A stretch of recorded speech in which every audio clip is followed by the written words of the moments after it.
Okay, will that work? Okay.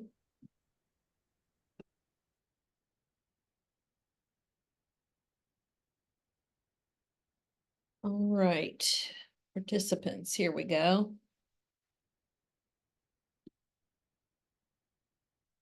All right, once you get logged in, if you would just say hi in the chat so I can start seeing who's here.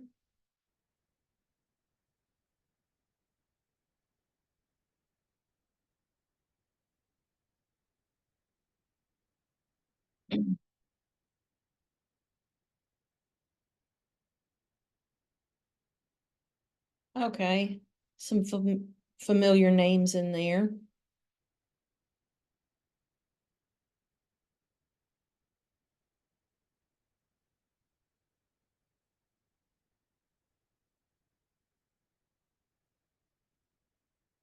Okay.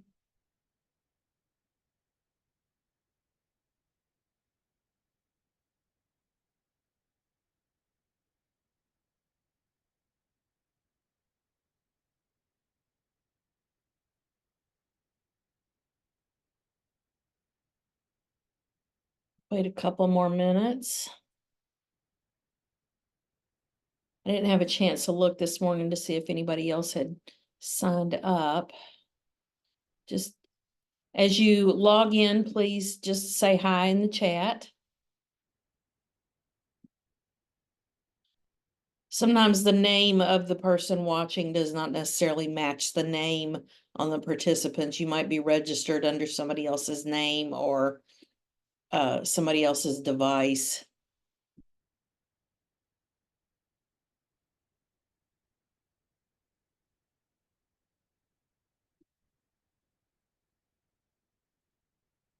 Some of my coworkers in here, hello.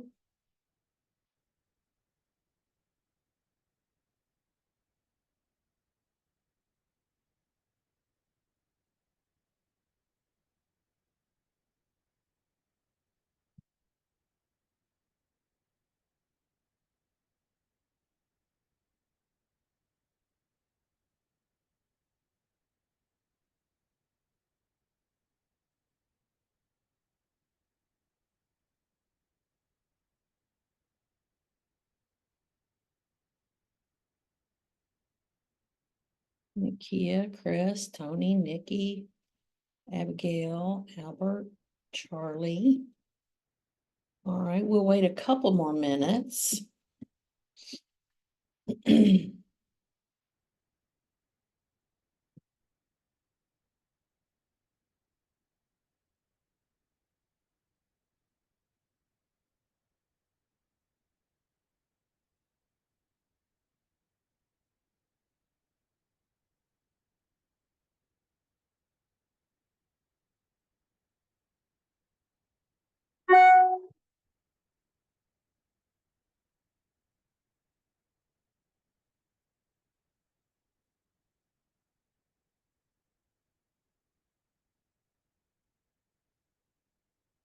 All right.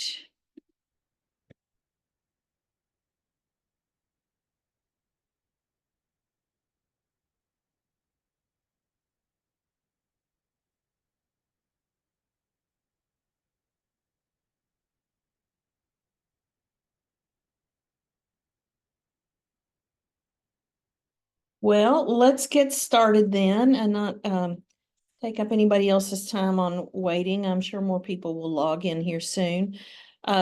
Welcome to Client-Centered Services.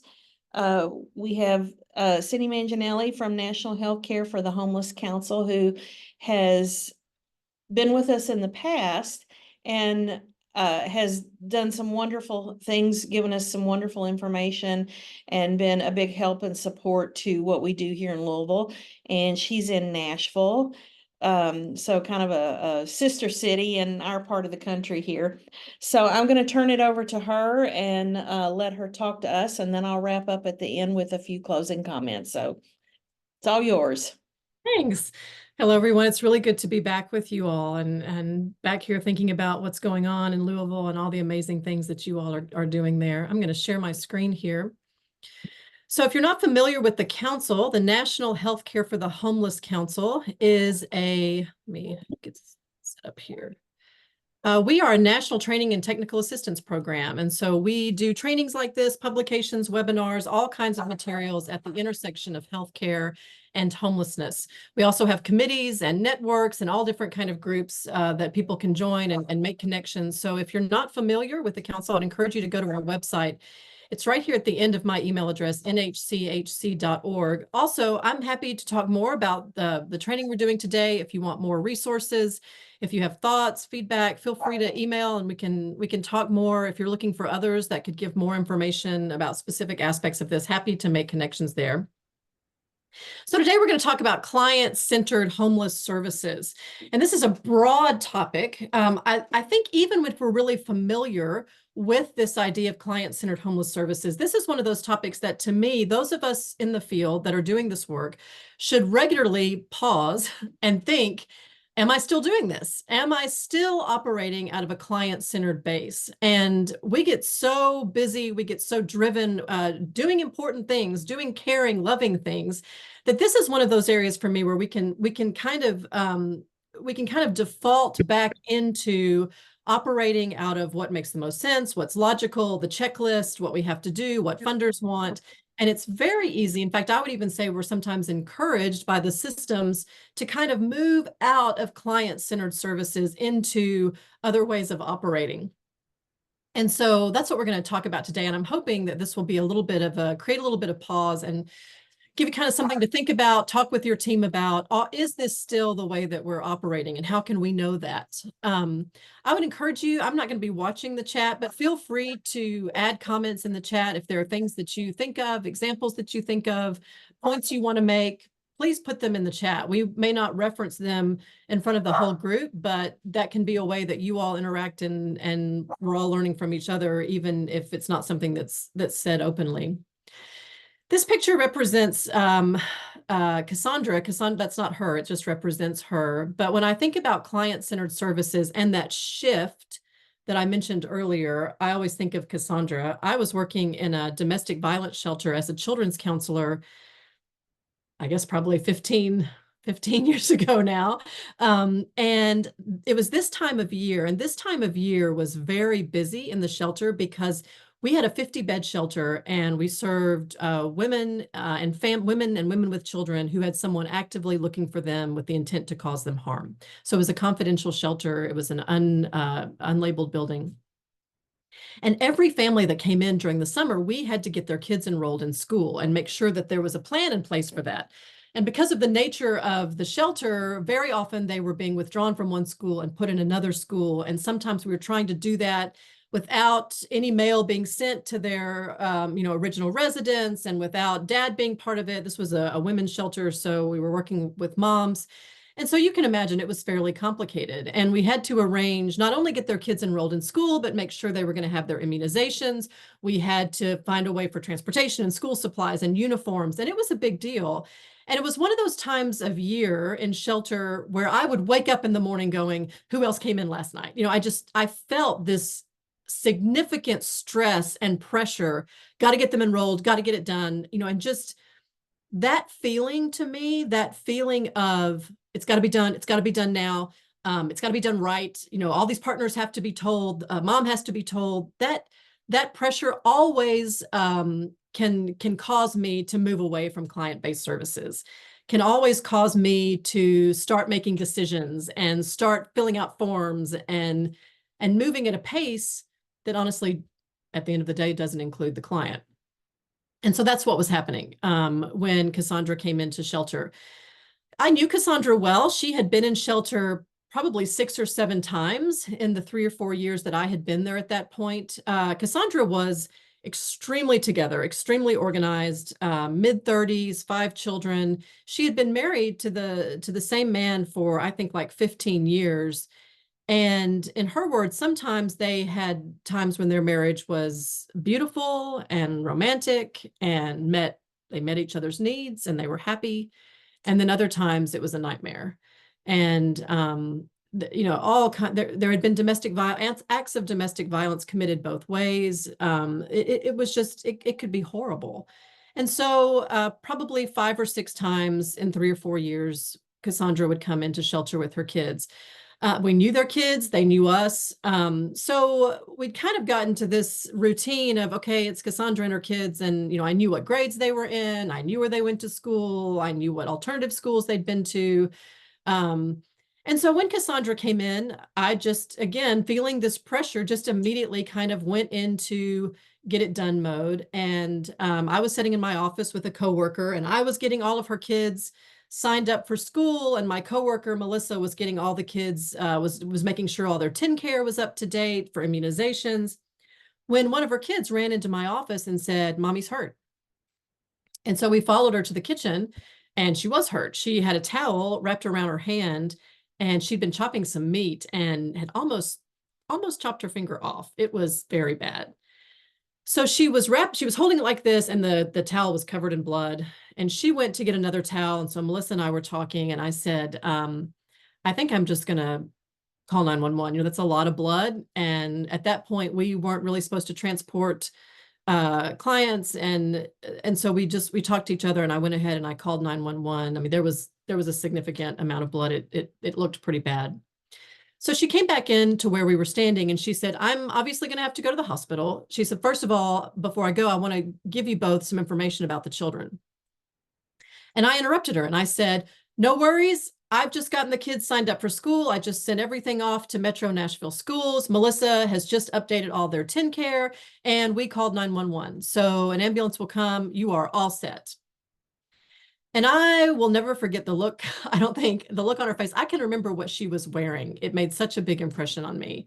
Um, she looked at me and she said, "I'm moving to Kentucky, and I just enrolled the kids in school in Kentucky. And if you just enrolled them in Metro Nashville, it's going to cancel what I just did. And I canceled our TennCare last month so that it would have time to cancel and I could enroll them in Medicaid in Kentucky. And if you just re-enrolled them, then they won't have health care when we get there. And I have an outstanding warrant for my arrest because I drove my husband's car here and he has turned me in for stealing his car. So if you called 911, I'm about to get arrested."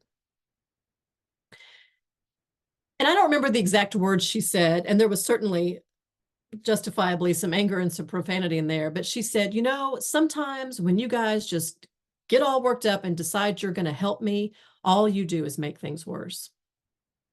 And about that time, we heard the sirens, and sure enough, because we were a shelter, the police came, the ambulance came. You can't just request one service provider, and they arrested her right there in front of her children.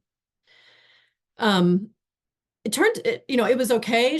Her husband ended up dropping the charges, but that made such a big impression on me because for a few reasons. The main reason was we were trying to help, obviously. That was our job. We were working there because we wanted to help people.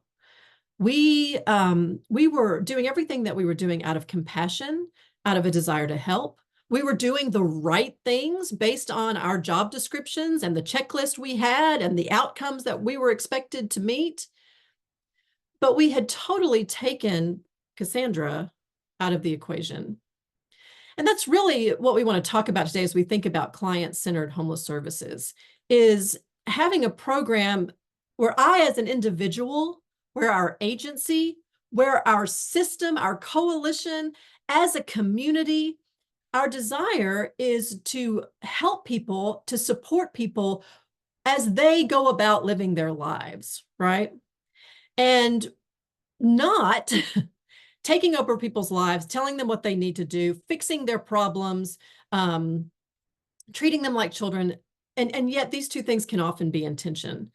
To me, one of the main ways that we maintain an attitude of client-centered homeless services is simply curiosity. And to me, what it feels like in my heart, in my mind, is really this sense of really pride of, I know what's best for you. I know the answer. I know what you need. I know what we need to do next.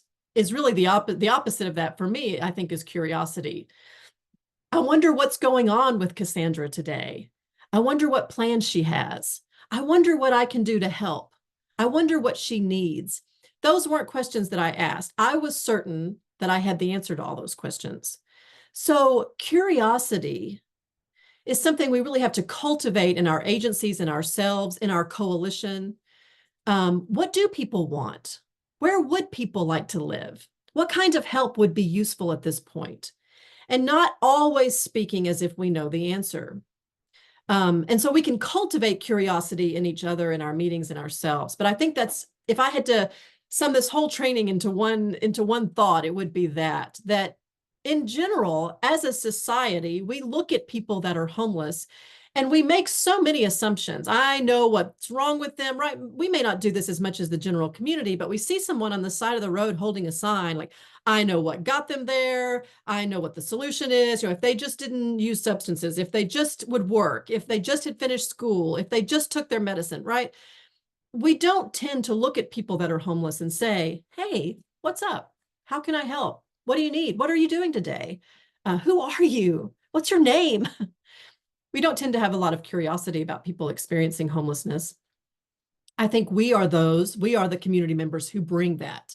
And we have to remind each other of that. I made a lot of some assumptions about Cassandra. I assumed that she needed exactly what she had needed the last time. And I was wrong. That was what she needed last time.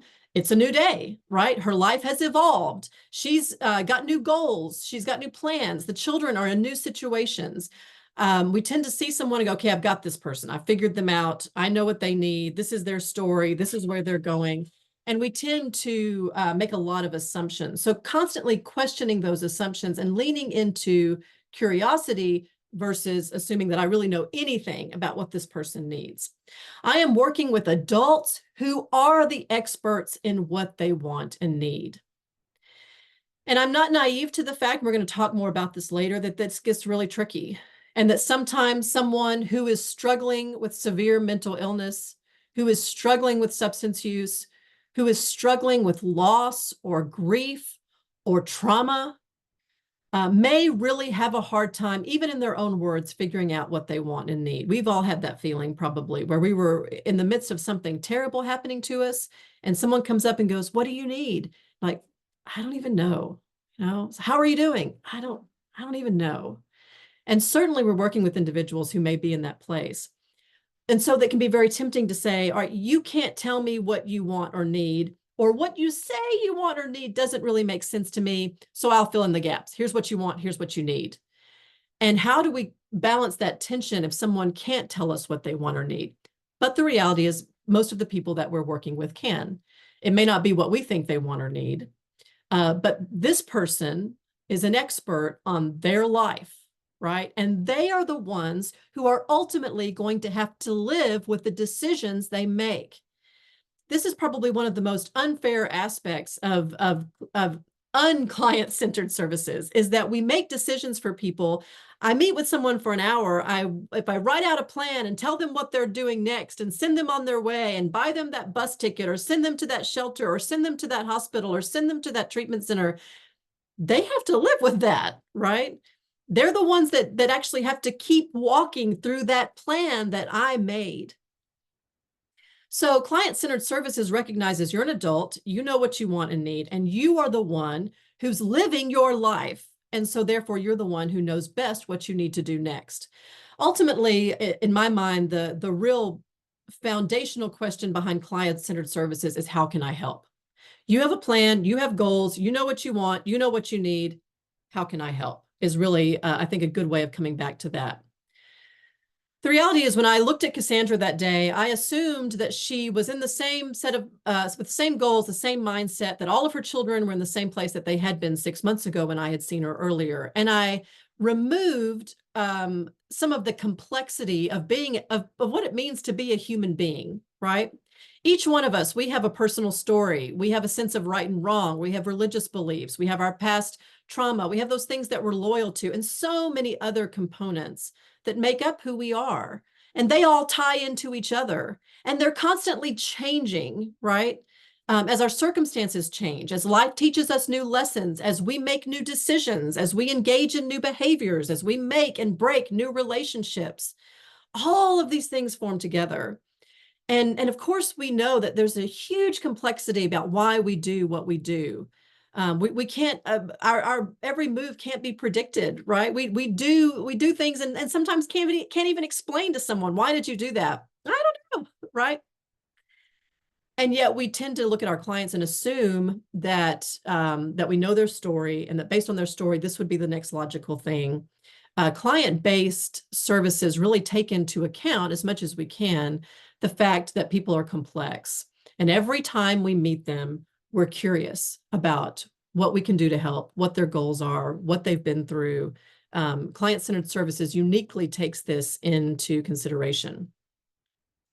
So these are some building blocks of person-centered care or client-centered care. Sometimes you'll hear this called patient-centered care, person-centered care, client-centered care. I put the references down at the bottom and at the end of the presentation. But these are some key components, and you'll see this in with different wordings and in different order, but I think these are the basic components that you'll see in a lot of different research around what are the main things we need to be thinking when we think about client-centered care. The foundation there is that we are having a dialogue based on open-ended reflective questions, that I'm not telling you what you're going to do or what you should do or what's right, but I'm listening to you as the client. I'm asking open-ended questions. I'm asking reflective questions. We've all, I'm sure, had clients who came in with a plan that we thought, wow, that plan is the worst. That plan isn't going to work. And of course, one example that probably we all think of is sort of an extreme is I was working with an elderly woman, and she had an apartment. She had had housing for several years. She'd experienced some homelessness earlier, but it was very clear that she was no longer able to maintain that apartment, and she needed to move into a nursing home. And the landlord was going to force her to move into a nursing home. And she had this dog, right? And the dog was probably this big, but its hair wasn't cut, and it was a breed that had to have its hair cut, and it was like this big, and there was hair everywhere. I couldn't even see. And every plan that we made included this dog had to come. We had to find a nursing home that would take the dog, that would maintain the dog. The dog needed a lot of care and grooming and had a lot of issues going on. And that would allow her to drink unlimited amounts of alcohol. I couldn't find a nursing home like that. And yet that was her plan, and there was no deviation from the plan. And that we think, when I think about client-based services, that's always the story that comes to mind, is stories like that. Like, you're wanting something, and we're going to talk a lot about that. But the foundation there is that we're having a dialogue. I'm not just saying you can't do that. I'm having a dialogue where I'm asking open-ended questions. If we can't do this, what could we do? If not this, then this. If not this, then what? And I'm asking reflective questions. Would it be better for the dog to be in someone else's care or to be on the street with you, right? And again, I'm using more compassion than I'm using maybe in that example, but I'm asking questions. It doesn't mean that whatever the person says, I says, yes, we can do that, or no, you can't do that. It also doesn't mean that I make promises I can't keep, or that whatever the client asks for, I have to wave a magic wand and try to make it come true. No, of course not. So I'm having a dialogue, and I'm asking questions that allow the client to think through the choices they're wanting to make and how feasible they are, and what those choices will lead to, and what the consequences of those choices will be. Taking into account the person's individual preferences and needs. Needs, I think we often take into account. Sometimes we don't. We've certainly probably all worked with people who were housed or received services, and you look back and go, wow, that didn't meet any of their needs. That actually made their life harder. But do we give room for someone to express their preferences, and do we take that into consideration? Involvement of family and friends, and we're going to talk more about that in a minute, but thinking of the whole person and who is their social support and what's important to them, what are their loyalties, right? Shared goal setting and decision making. What I'm really doing is I'm walking someone through the process of setting goals, of making an action plan. That action plan may just be of how to get through the next hour. I may be doing street outreach, and the plan that we're making is really just how to get them through the day. I may be helping them set a plan that gets them, that in their mind gets them through the next 5 years. But either way, we're together working on goals, taking action steps, thinking about what's next. Active listening, where I'm listening for their story. All of these things depend upon active listening. Am I really hearing what they're saying and taking that into consideration? And then empathy. Empathy in this situation, meaning I understand the way you feel. Based on everything you've told me, I understand how you're feeling. I cannot necessarily feel that with everyone. Sometimes we talk about empathy and mean, if you're sad, I'm feeling that sadness. And I think this work is not sustainable if we do that. But certainly, I understand why you feel the way you do. And I'm taking that into consideration as we try to move forward. A big part of a client-based services, there are different strategies around client-based services, and I didn't get into a lot of those here. There are different ways that teams can be formed and different ways. There's like critical time intervention and different ways that you can make a timeline of working with the client. Today, we're going to look at some of just the real basic components of client-based services. And again, sort of that check of in my own heart and mind as the way our team functions and our agency functions and our coalition functions, are we still operating is a little more of what we're doing today. But a strengths-based approach is a huge part of client-based services. What has worked in the past? So many times when in my position here, we do technical assistance. So I'll engage with health centers and shelters and organizations, and they'll call us and call our agency and say, hey, I have this happening. What do you think we should do? Or what have other people done? And it is amazing to me how many times if I say, well, what did that person do the last time they were in this situation? Like, I don't know.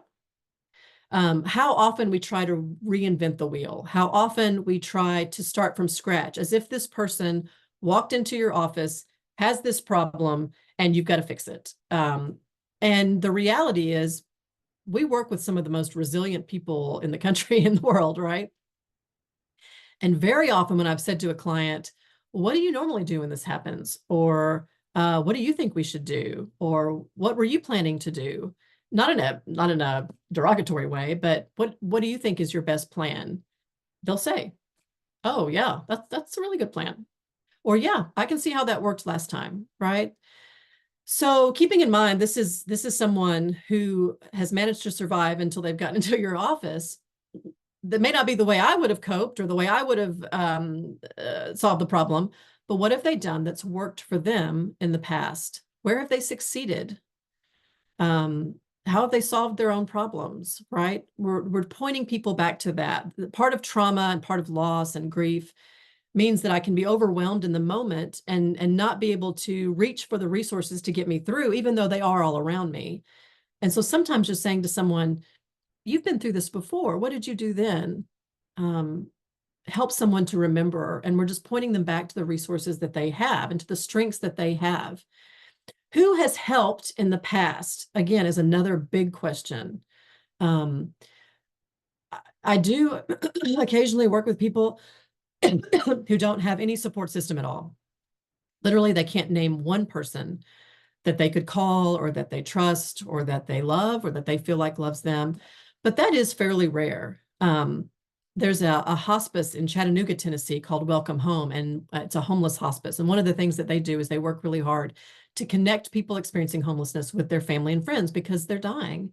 And it is amazing how many people will, as I've talked to them, will say, yeah, I have a sister, but I haven't talked to her in 20 years. She hates me. She would never talk to me. And then when they say, well, it's kind of at the end. Do you want to call her? And that sister will pick up the phone and just burst into tears and say, I've been looking for you for years, or I've missed you, right?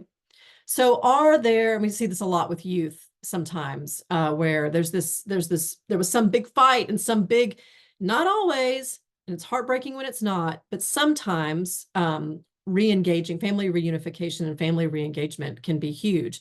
So who are those people who get you through? Who are the people who've historically gotten you through? Who are the people that care about you, that are wondering about you right now? Whether it's a family member or a friend or a service provider, who are the people who've come through for you? Who are the people that believe in you? And even if it's only this much, is that an option? How do you successfully cope? What have you done to cope in the past that's worked, that you felt good about? What are the things that you're good at?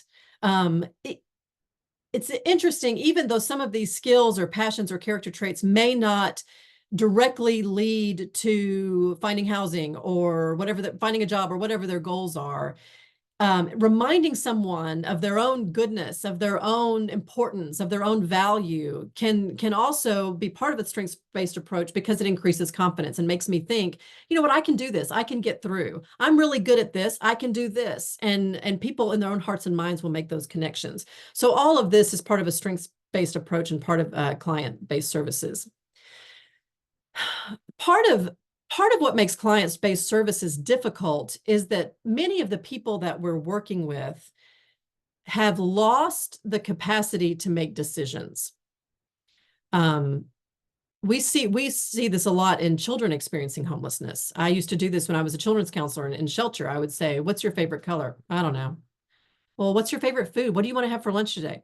"I don't know." The despair and the loss and the lack of feeling important, the lack of feeling heard, can erode our sense of individuality, our sense of agency. I'm a person. I like this. I don't like this. I want to do this. I do not want to do that. It's amazing how many people experiencing homelessness, especially chronic homelessness, have lost that capacity. I'm just surviving. I don't have a favorite. I don't have a preference. I don't ever get to choose. What difference does it make? And so that inability to make a choice then results in coming to service providers and going, "I don't know, I don't care." And then the service provider starts making all the decisions. And because someone has to, right? We have to do something. You can't just come and sit in my office and say, and I say, and then you leave, right? We're supposed to be helping. So if someone has lost the capacity to make decisions, then I have to start making their decisions for them. They can feel that pressure. And so there's a paradox here, because also many of our systems are designed to eradicate the ability to make choices. And so the more that we can provide people experiencing homelessness with the ability to choose something, the more we increase this ability, not only to experience life and to live as a full human being, but also to be someone who's able to make goals and plans and move forward, right? So I think about the times that I've worked in shelters and substance use treatment centers and things like that. There were many times where they walk in, "Here's your blanket, here's your towel, here's your room, here's your bed, here's the food, here's your clothes." And they didn't really have the ability to decide anything, right? So creating environments where people are allowed to make choices creates an environment where people are then able to make goals and then able to live responsibly and independently without needing service providers to make all their decisions. So as you think about the services you provide, what do people have the freedom to choose? Can they choose where they sleep, what they eat? Can they choose what groups they go to and what they don't? Can they choose whether they listen to music or not, or use their phone or don't? Can they choose to take medication or not? I realize, again, I don't mean to sound naive here and make it sound like, we create some sort of environment where everyone, gets whatever they want, and there's vending machines that pop out anything you need. And we're always battling between, you know, what services do we provide and how do we provide them and how do we make the most of the resources we have. But I do think that if possible, if we can create as many options for clients as possible, as many places in your system where clients have the opportunity to say, "I choose this." And these are some of the areas where that can happen. I choose whether or not I give you my social security number, or whether I talk to you over the phone or by email or in person. And again, this is hard. We're going to talk more about that, and I understand that. But we've all worked with those clients that I think that have lost the capacity to make a choice. And we've also worked with clients who just felt so pushed, and so that they just kind of ran away and said, "Okay, I'm not doing any of that then." So I think that this idea of choices and being able to have a preference and being able to voice that preference as much as possible leads to an overall environment where people then feel the freedom to say, "I'm not interested in that housing," or "I'm not interested in doing that," and creates an environment overall that leads to client-based services. So this, to me, is some of the foundation of that that when you come in, as much as possible, we're asking questions, we're allowing you to choose, we're allowing you to say what you like and what you don't. So again, I get that this is really challenging. And so I sometimes do this training and I don't include this slide. And then I very often have people, especially in an in-person training, say to me, yeah, that all sounds great, but it's not like we've got 10 different housing options and you can pick out your apartment and pick out the floor plan and pick out the furniture you want. We've got limited resources. And I absolutely understand that. And so again, I don't want this to be, in an ideal world, people could just come in and say, I want this and this, and their life could be like a buffet where they pick what they want their life to be and they walk out the back door and their life is everything they want. And not only is that not possible, it's also not realistic. The fact is, none of us live like that. What may be a little different is that as someone who's housed and employed and lives a fairly traditional lifestyle by the standards of Western culture, I can choose to, I make a lot of choices in the course of the day, from everything from what I wear to what I eat to what my house looks like to when I work. And those choices, I live with the effects of those choices. But I feel very clearly that I'm able to make choices and make lifestyle choices, and then I move forward in that, and I suffer the consequences of that, and I enjoy the consequences of that. Sometimes we rob people in trauma and of that ability. Here's what you're going to do, and here's what it's going to be, and so I absolutely understand that that's not possible, and that's not even realistic. And I don't think that should be our goal. I don't think our goal should be whatever you come in here and ask for and say you need, we'll make it happen. What I am saying is that I think we have to work hard to create an environment where people can voice what they want, what their goals are, and we are then able to respond with whatever support we're able to offer. So we do have limited resources. We have to be comfortable with the resources we have. And I talk to a lot of people who work in homeless services who are not comfortable with the resources they have, and who don't sleep at night, and who suffer from a lot of anxiety and depression and despair, and eventually either become sort of hard-hearted or leave the field because they feel like, I can't give people what they need. So we have to be comfortable. This is who I am. This is what I can offer.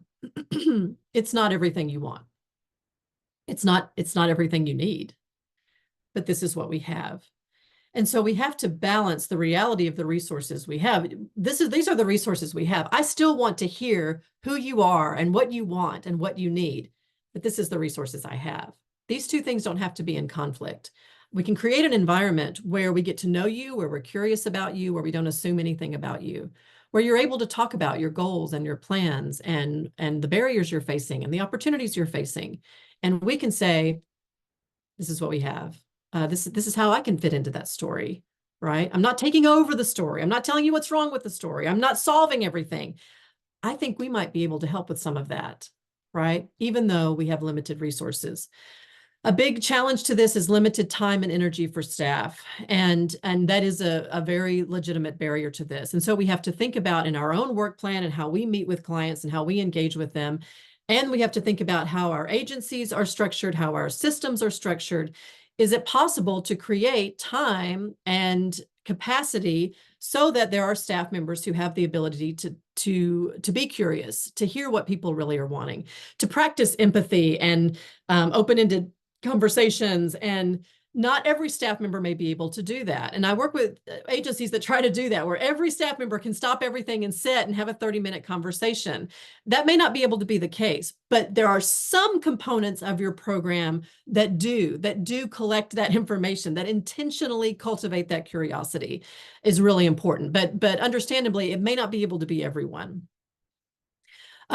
Sometimes clients come in with unclear or unrealistic goals, and we've been talking some about that. It may be, again, that they cannot express what they want or need, or that when they do, it is completely unrealistic.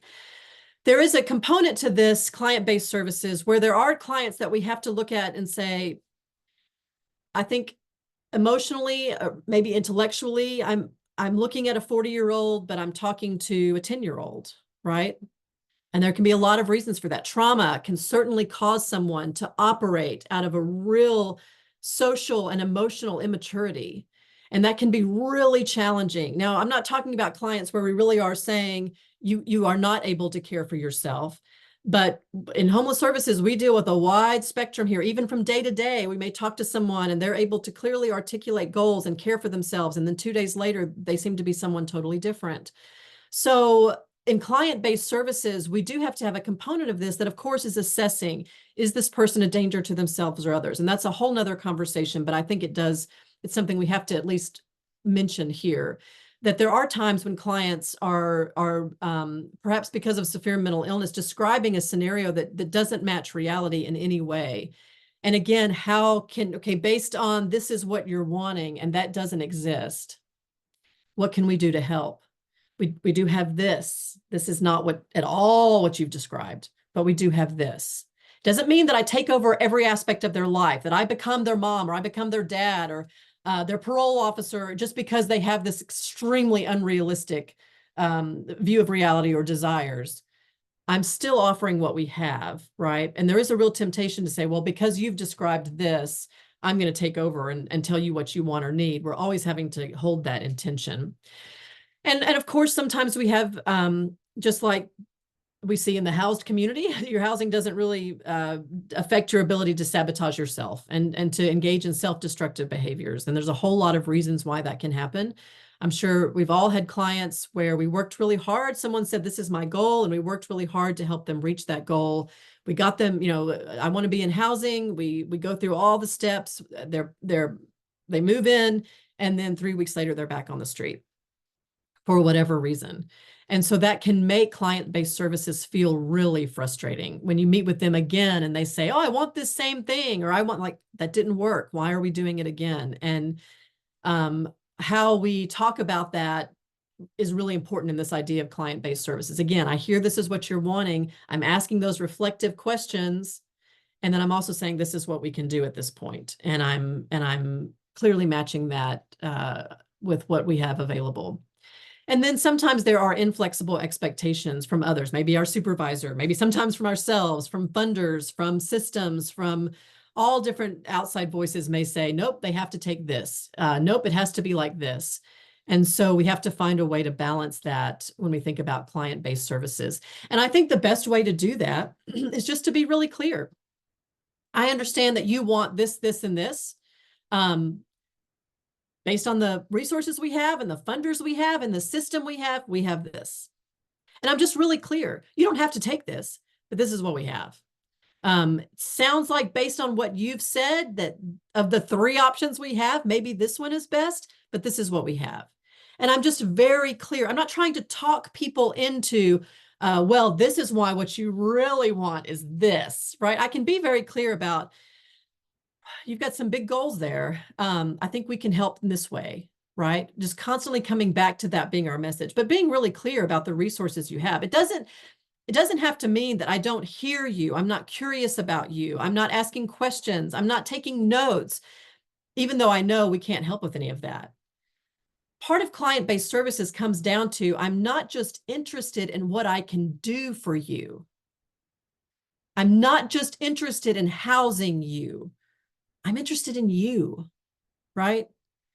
And again, that can be exhausting, and we can just kind of, depending on how many people you're working with, but a genuine interest in people, a genuine interest in stories, whether or not we can help. Certainly there are clients who come to us and all they want is what we can give them. Certainly, we all have people we relate to that way. But sometimes clients just want to be known, just want to be seen, the same way we just often want to be known and seen. So I think sometimes, I know I do this. I meet someone, they start talking, and I go, I'm not going to be able to help them. And I'm just waiting for them to finish so I can say, sorry, I can refer you to this person, right? Sometimes maybe I do that to protect myself so that I don't feel like a failure. I don't engage, right? I'm not going to be able to help them. Or they say 2 words and I think, okay, they're a veteran, they need to go here. And but am I interested? Are we interested in people, even if we can't help? I think sometimes that's much more important to us than it is even to the client. So I'm constantly saying, this is the reality of what we can do and who we are, but I'm also interested in who you are, keeping in mind the time limits I have and the constraints I have, right? And then we have to remind one another of this. We have to remind one another as service providers, as a coalition, we have to remind one another that even though we're not solving everyone's problems, what we're doing is really good. Maybe all I do is hand out bags of food to school children in the summer, right? There's a great goodness in that. Someone's eating today because of me, right? It doesn't solve all the problems, but it solved one problem, right? Someone who is hungry is not. Whatever that is, whatever it is that you do, we can have the emotional energy to engage in client-based services if we're reminding each other of that. That's a huge part of this. So again, these are the services that we offer. What would be helpful? Given these opportunities, how would you like to proceed? As opposed to, this is what you're going to do. This is what you need to do. This is your next step. I'm going to give you this. You're going to call this person. You're going to take the bus. You're going to go on Thursday. I've made you an appointment, right? That is the fundamental conclusion of client-based services, I think, is a mindset that I'm curious about who you are. I want to know who you are. I want to know your goals. This is what we offer, right? It's also really important to remember the client is not limited to only what you can provide. So again, I think a big part of client-based services is mindset, is perspective, is attitude. And I think we can sometimes look at the client sitting across from us and say, well, these are the services that we provide, so this is what you need, and this is what you're going to get. And sometimes we may bundle that with some other referrals, but like if the client gets up and I haven't solved all their problems, then we failed, and then they're going to be lost forever, right? This is especially hard when maybe when we do street outreach or we go and we meet people and we think, oh my, you've got all this going on. I've got to tackle all this. I've got to solve all this. And so that will very quickly lead me to creating this recipe, this itinerary for the client. You're going to do this, you're going to do this, you're going to do this. And then, because I'm seeing that the challenges that they're bringing, that they're facing, I'm seeing almost like a video game of I've got to shoot down everyone, right? Like, okay, I took care of that. And then if I don't, we lose. And then I I can't sleep at night, and then I feel like a failure. Maybe my agency feels like a failure. But it's very important in client-based services to remember, I'm not here to solve all your problems. It's really bad when we present that way and then the client believes it. And then the client gets frustrated that we didn't solve all their problems. But you're a human being. You have a plan. You have goals. You're very complex. Want to know who you are. But if you walk away and say, okay, I see the services that you provide, I don't want any of that. That's not helpful to me. That it doesn't mean I failed. If they take advantage of the services that we offer and it turns out it wasn't very helpful, it doesn't mean we failed. People are not like video games. People are not, okay, we jumped through this hoop and we jumped over this wall and we got past this and we got to the end and we won, or we didn't. A lot of client-based services constantly takes into mind the complexity of humans and their stories and what they want and what they don't. So we can't measure success. I can't feel like a winner based on, did I solve all their problems? Will they leave here, and everything's okay? Now, certainly as agencies, we have outcomes, we have deliverables, and there are ways that we measure those as an agency. How strictly we hold to that can make client-based services hard. If the reality is that we've told our funders or we've set a goal for ourselves that 95% of the people who walk through the door will be housed, then everyone that walks through the door, my primary question in my mind is, how do I get them housed? And if they don't want to be housed today, I've got a problem, because their individuality, their preferences, their desires now conflict with what I have to do because you walked through the door.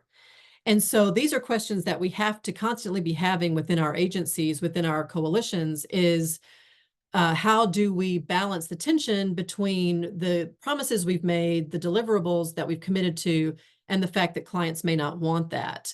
And this is a very hard conversation. And this is where we ideally would include significant members from the community before we commit to a certain number of deliverables.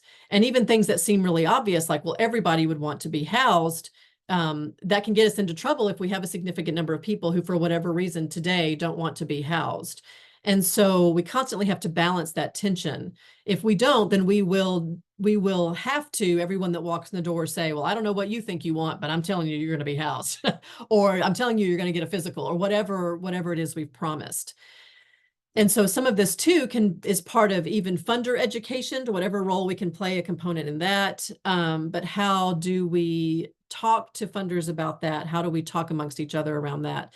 Because if we do feel like if we don't provide this service, then we failed the person based on the promises we've made. That makes clients-based services really, really hard. So lots of components to this conversation. I hope this has given you something to think about, even though many of these may be things you've thought about and talked about before. I hope this creates some pause to think about in yourself. What are the factors that drive me? I talked about at the beginning, for me, that feeling of deliverables, what I've promised, what my supervisor tells me I have to deliver, pressure of deadlines, and keeping partners happy. All of those things make me feel like, okay, I've just got to get it done. I've just got to tell people what we're doing. What are those things in you?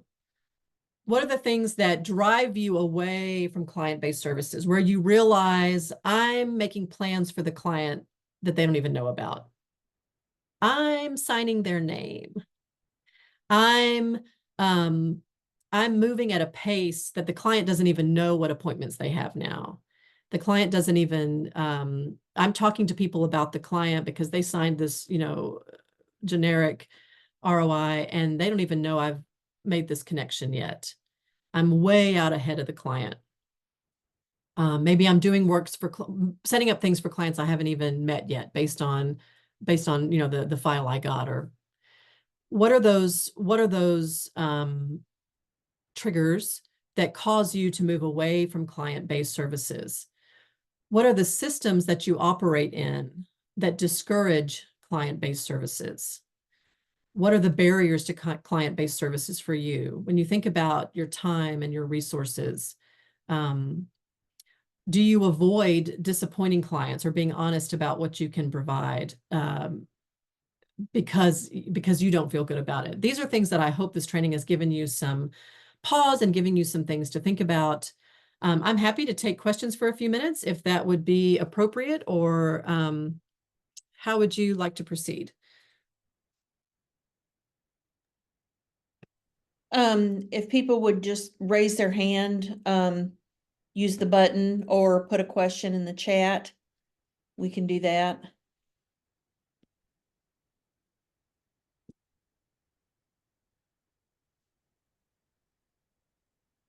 All right, looks like we've got a question here.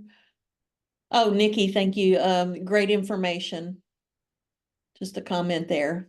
And there's a comment before about, maybe I'm muted. No, there's a Oh, comment, yeah, Randy, before about, yeah, about solution-centered therapy approaches. Yeah, this client-based services aligns really well with a lot of different therapy models too. And so programs that have a behavioral health component, where maybe you're offering counseling services, or you have partners, a behavioral health agency that's offering services. Very often, I've seen agencies that used client-based, how they talk to their clients about housing or treatment or whatever their other goals may be, aligns with the way they talk in counseling. And so that's a big topic. But yeah, I think sometimes you'll see those things aligned. Client-based services is certainly what we've been talking about today, something that should align in all the services that your agency provides.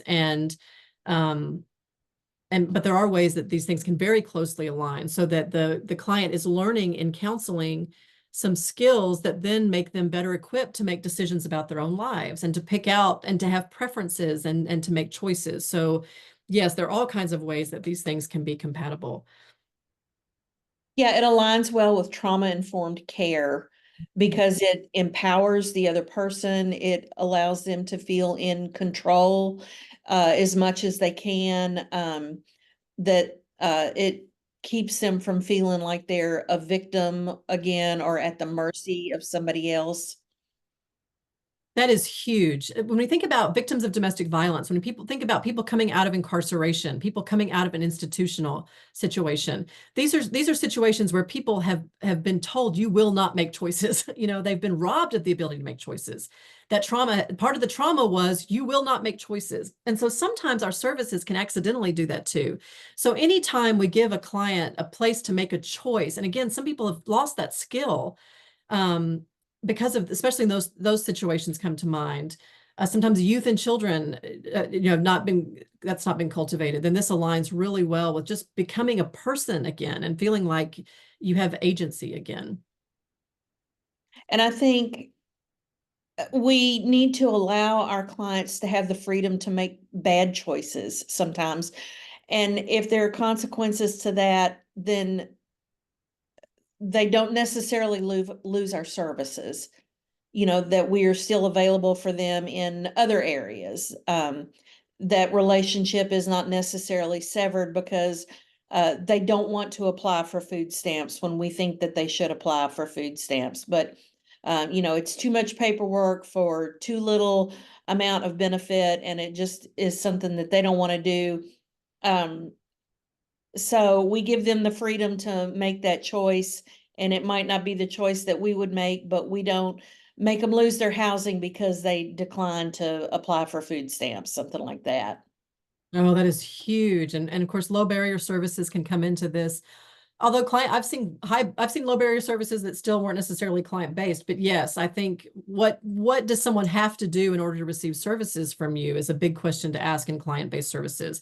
If they decline the first 5 options, can they still have option 6? It's like, no, if you don't do these, you don't get this. And so that's a big part of client based services is what are deal breakers for you, and can that list be minimized? Yeah, that's a big part, and it can be so heartbreaking to watch someone make a decision. You think this is going to make your life harder. That's what it means to be an individual. We all have the freedom to do that, and we don't want to. We do people a great disservice when we rob them of even the ability to make bad choices or what we think are bad choices. Yeah. Yeah. We're the safety net. Yeah. And Elisa says, thanks for this training. It was very beneficial. How many of us are guilty of doing everything for the client without including the client? We know what the client needs and start moving to get it done. We are here to assist, and they are the determining factor in meeting her own needs. Sums it up pretty well. Yep, I've been very guilty of that and realized, oh my goodness, I just took 10 steps. The client doesn't even know it. Which is, we need people who get it done. We need people who are aggressive, but we have to balance that. All right, I will turn it back over to you. Thank you all so much. It was really good to be with you here today.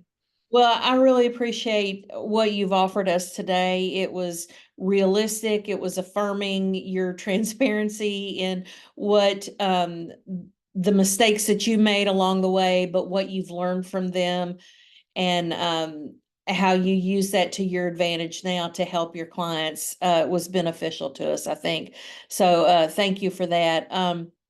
The recording will be up on the coalition's website in a few days. It usually takes a couple of days for it to download from the cloud and then for us to get it up on our website. Cynthia, can I have the slides so that if anybody wants those, we can send those out? And Cindy said that if anybody needs a certificate proving that you were here today, let me know and we can get that to you. And just a couple of save the dates here. The next session is going to be uncovering implicit bias on July 24th. And then we have our next Bagels in the Basement on August the 2nd. So watch your emails for information and registration on those. And again, Cindy, thank you so much. This was very helpful for us today. And I think it was a good middle of the day, middle of the week break for us to think about these kinds of things. And we appreciate your expertise. Everybody have a good day.